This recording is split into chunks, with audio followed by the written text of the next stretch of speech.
بسم الله الرحمن الرحيم تبارك الذي بيده الملك وهو على كل شيء قدير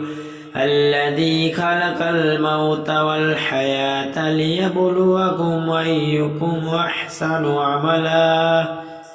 وهو العزيز الغفور الذي خلق 7 سماوات طباقا ما ترى في خلق الرحمن من تفاوت فارجع البصر هل ترى من فطور ثم ارجع البصر كرتين ينقلب إليك البصر خاسئا وهو حسير ولقد زينا السماء الدنيا بمصابيح وجعلناها رجوما للشياطين وأعتدنا لهم عذاب السعير